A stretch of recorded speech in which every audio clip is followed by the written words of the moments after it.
I'm Ruth. And I'm Ben, and you're watching Ruth and Ben. So the reason we started this channel is because about 6 weeks ago we became first-time new parents to a beautiful baby boy who's he's down below. He's eating.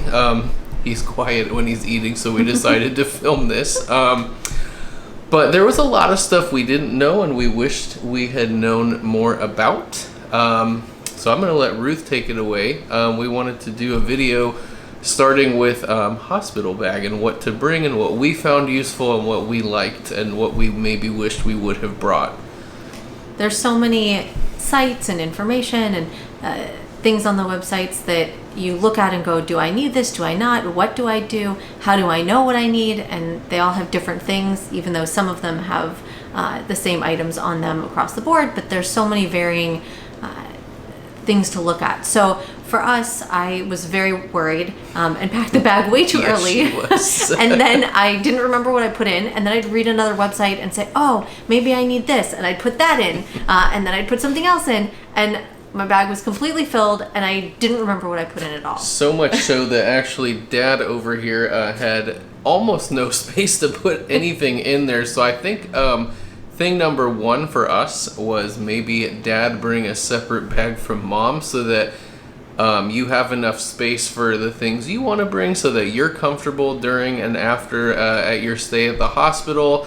I know we ended up having to stay an extra day and a half due to an unplanned C-section.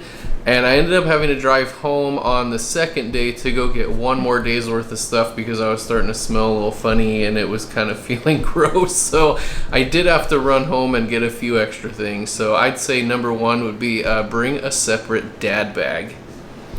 For moms, a lot of things you get at the hospital, so you don't need much while you're in the hospital. Although a robe or a sweater or something is helpful because one, sometimes you can get cold and it's nice to have your own stuff as opposed to trying to figure out things from the hospital.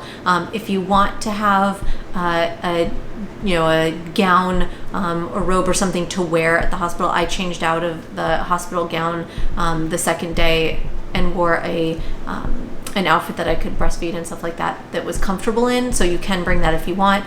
Other than that, most things are provided by the hospital. You can check with your hospital what they provide, but definitely toothbrush, toothpaste, all of your amenities. All the basics you would bring when you're traveling basically is what we would recommend. Yeah, and then for clothes when you go home, you don't know what size you'll be, so I packed a couple different things, and you don't know if you'll have C-section or natural birth, so just bring a couple things that then you can see how you're feeling and what you need, because it's so hard to find. Yeah, and I'd say another one for me especially would be lots and lots and lots of snacks. The hospital had a couple things that the nurses brought in. They were mostly for Mom. I was allowed to have some of them, but it was very basic. It was like Jello, yeah, or popsicles. Yeah. Really nothing else. And due to COVID, the hospital cafeteria and snack shop hours were kind of funny. So you could only go in certain times and get things at certain times. So definitely bring a lot of snacks. I know labor was a very, very long time. And after the fact, all of your meals were covered. Mine were an add-on charge. So having snacks was nice to kind of tide myself over in between. So I'd say, what are we on, number 3? Yeah, and especially... Yeah, lots and lots of food. Yeah, and for moms too, even though I got food covered, they closed, you could only order meals until 7:30. So after that, if it's later in the evening when you're up every couple hours... and you were starving. And breastfeeding makes you very hungry. So yeah, so that was helpful. Yes, and I'd say 4... was what you kind of touched on earlier, was the different sizes of clothing, since you do have an idea of how big or small your child is going to be, but they do lose 20% of their birth weight before going home, or up to 20%, so they might lose a little. So bring maybe a few sizes. We brought some newborn and some 0 to 3M, and I think one preemie outfit just in case, since they said he was about 7 pounds, so we weren't sure. So Yeah, we and brought a clothes few for sizes. baby, not clothes for you. Yeah, clothes for baby. I think clothes for you, they say about 6 months 5 pregnant to 6 size. months. Yeah, you just don't know.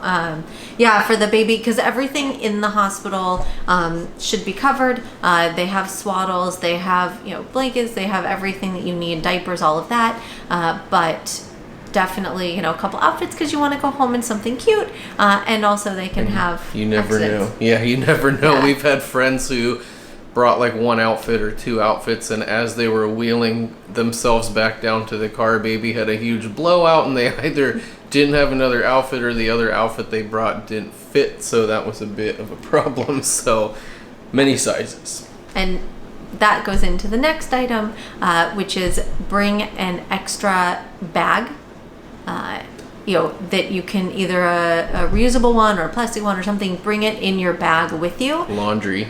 Laundry. For And also laundry. the hospital gives you a lot of things. Once it's in your room, they can't reuse it. So if you have an extra bag, that was one thing that someone told us beforehand, which was really helpful since my bag was so full that there wasn't space. But we did have an extra bag with us that you can put in. They give you diapers and wipes and things that are in the room at the time. And they sent us home with a little goodie bag of Yeah. like books and other things, like what to do if your baby gets sick, etc. So it was nice having the extra bag. Yeah, so that way you're able to take stuff home. And I'd say probably the last thing that we found is we did bring some entertainment, but I'd say bring a lot of entertainment. Our hospital was great. We loved everybody who we encountered there, but the entertainment was teeny tiny television with terrible sound. It was actually baked into the little clicker that you use to adjust the bed and everything. It was like this big tiny little speaker. So I wished we had brought like our iPad or like our Cards. Nintendo Switch or cards or a couple of books or whatever, because we were sitting around there for a long time and we only had this teeny little TV with a teeny speaker. And same for after, when we were in the mother baby unit, the TV was like the same situation, and we were like, man, we really wish we had some better entertainment to watch. Especially at the beginning when you're going through labor, even though it's not fun, definitely helped to have the distraction. One thing that we did bring that was helpful, at least that I enjoyed, you may or may not feel the same, were some lavender essential oils.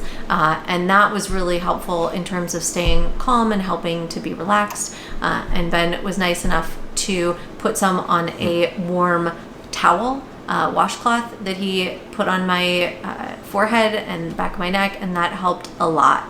So if you like that, I suggest bringing it. That was something that I saw someone post and That really definitely liked. was helpful. Yeah, you really liked that a lot. It kept you much more relaxed. And I'd say like the last thing we wished we had is there was a lot of outlets in our room, and I'd say 99% of them were taken up with like the beds, the monitors, the baby monitors, the television, the intercoms, all of that stuff. So there was one outlet, and it was all the way over on the other side of the room. And obviously we wanted to keep in touch with family and keep them, apprised as to what was going on. And after the fact too, we wanted to send tons of pictures and FaceTime, and our phone was constantly dying, and it was charging on the other side of the room, so we couldn't use it. So I wish we had brought like a small extension cord, maybe like a small little power strip with multiple outlets, so we could have charged everything like, that we had brought that was electronic. So, Yeah. but I think that's really it. Yeah, and Yeah. the only other thing is for those with animals. If you have, say, a dog at home, we have a dog, an adorable Cavalier. He's sleeping. He's sleeping over there. He wants to be near the baby. And if you get a chance to take a swaddle home, have someone take it home for the dog to be able to smell, so that way they're used to the scent before you get home. Yeah, that was very helpful. When I came home to get a change of clothes for myself, I did bring one of the swaddles home and gave it to our awesome neighbor who was watching our dog for us for the couple of days, and she said he was like totally obsessed with it. And when we came home, he knew exactly what was going on. He recognized the smell and was like super cool with the baby. So that was very helpful. Yeah. So good luck. Yeah. You'll be fine, and whatever you bring will work. And congratulations to anyone who's expecting or trying. We wish you the best. And if you like this video and you like what you saw, be sure to give us a like, and if you want to see more, subscribe, and also let us know in the comments anything else you want to see. We're going to try to do 1 to 2 of these a week. So let us know in the comments what you'd like to see, and we'd love to talk about it and interact with you guys there. So until next time, best of luck, and we'll see you then.